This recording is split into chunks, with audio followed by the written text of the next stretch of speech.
பேரவை நடைபெற்றுக் கொண்டிருக்கக்கூடிய இந்த நேரத்தில் காலங்காலமாக கடைபிடிக்கப்பட்டு வரக்கூடிய மரபுக்கு இணங்க நியாயமான தொகுதி மறுசீரமைப்புக்கான கூட்டு நடவடிக்கை குழுவின் கூட்டம் குறித்து மாண்புமிகு பேரவை உறுப்பினர்களுக்கு மாண்புமிகு பேரவைத் தலைவர் வாயிலாக நான் தெரிவிக்க விரும்புகிறேன்.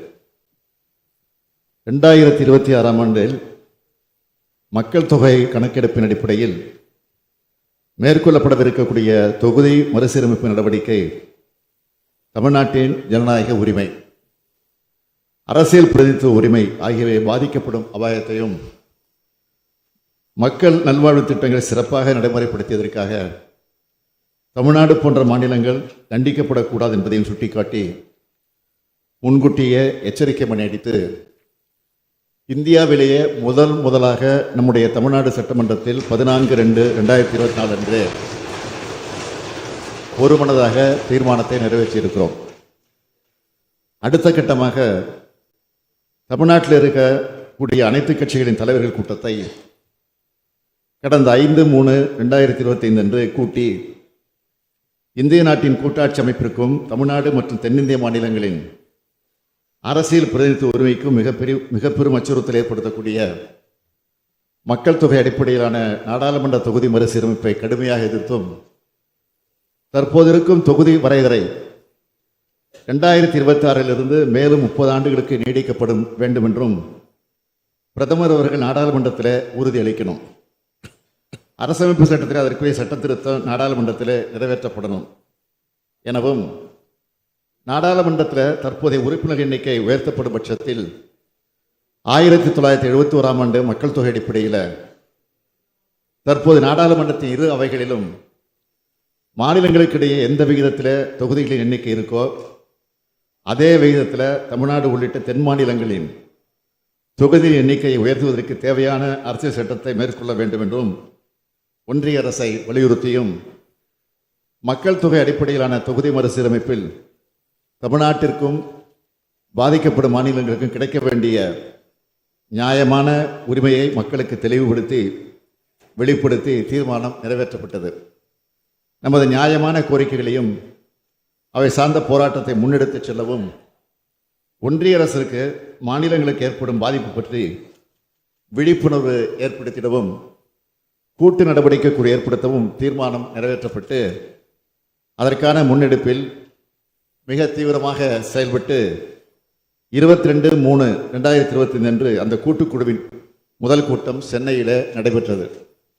கேரள மாநிலத்தினுடைய முதலமைச்சர் திரு பினராயி விஜயன் அவர்கள், தெலுங்கானா மாநிலத்தினுடைய முதலமைச்சர் திரு ரேவந்த் ரெட்டி அவர்கள், பஞ்சாப் மாநிலத்தினுடைய முதலமைச்சர் திரு பகவந்த் மான் அவர்கள், கர்நாடக மாநிலத்தினுடைய துணை முதலமைச்சர் திரு டி.கே. சிவகுமார் அவர்கள் உள்ளிட்ட முக்கிய கட்சி தலைவர்கள் நேரில் பங்கேற்க ஒடிசா மாநிலத்தினுடைய முன்னாள் முதலமைச்சர் திரு நவீன் பட்நாயக் அவர்கள் காணொலி காட்சி வாயிலாக கலந்து கொண்டார். விரிவான ஆலோசனைக்கு பிறகு நாடாளுமன்ற தொகுதி மறுசீரமைப்பு மாநிலங்களுடன் கலந்து ஆலோசித்து வெளிப்படைத்தன்மையோடு நடைபெற வேண்டும். 1971ஆம் ஆண்டு மக்கள் தொகை கணக்கெடுப்பின்படி செய்யப்பட்ட தொகுதி மறுசீரமைப்பு மேலும் 25 ஆண்டுகளுக்கு நீட்டிக்கப்பட வேண்டும். மக்கள் தொகை கட்டுப்பாட்டு திட்டத்தை வெற்றிகரமாக செயல்படுத்திய மாநிலங்கள் தண்டிக்கப்படக்கூடாது. உரிய அரசியல் சட்ட திருத்தங்களை மேற்கொள்ள வேண்டும். கூட்டு நடவடிக்கை குழு கூட்டத்தில் பங்கேற்ற கட்சிகளின் மாநிலங்களில் இது குறித்த தீர்மானத்தை சட்டமன்றங்களில் நிறைவேற்ற வேண்டும். நடைபெறும் நாடாளுமன்ற கூட்டத்தொடரில் இது குறித்து பிரதமர் அவர்களுக்கு கூட்டு நடவடிக்கை குழுவின் சார்பில் சந்தித்து கடிதம் அளித்து முறையிடுவது என கூட்டாட்சி தத்துவம், ஜனநாயக உரிமை, அரசியல் பிரதிநிதித்துவ உரிமை ஆகியவற்றை பாதுகாப்பதில் வரலாற்று சிறப்புமிக்க தீர்மானம் நேற்று முன்தினம் நிறைவேற்றப்பட்டுள்ளது என்பதை இந்த மாமன்றத்திற்கு தெரிவித்துக் கொள்ள விரும்புகிறேன். தமிழ்நாடு முன்னெடுத்துச் செல்கின்ற தொகுதி மறுசீரமைப்பு குறித்த விழிப்புணர்வு தேசிய அளவில் தாக்கத்தை ஏற்படுத்தி இருக்கிறது.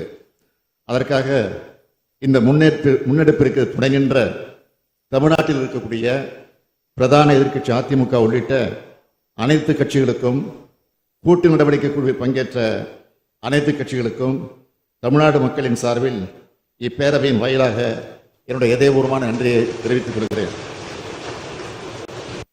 தமிழ்நாடு போராடும், தமிழ்நாடு வெல்லும் என்ற முழக்கத்தினர் அடுத்த கட்டத்திற்கு எடுத்துச் சென்று நமது உரிமைகளை, நம்போல் பாதிக்கப்படும் மாநிலங்களின் உரிமைகளை மீட்டெடுத்திட, நியாயமான தொகுதி மறுசீரமைப்பை பெற்றிட, தமிழ்நாட்டிலிருந்து நாடாளுமன்றத்தில் பிரதிநிதித்துவம் உள்ள கட்சிகளின் எம்பிக்களை எல்லாம் அழைத்துச் சென்று மாண்புமிகு பிரதமர்களை சந்திக்க இருக்கிறோம் என்பதையும் இந்த அவைக்கு தெரிவித்து அமைகிறேன்.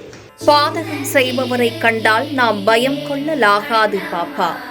மோதி மிதித்து விடு பாப்பா, அவர் முகத்தில் உமிழ்ந்து விடு பாப்பா.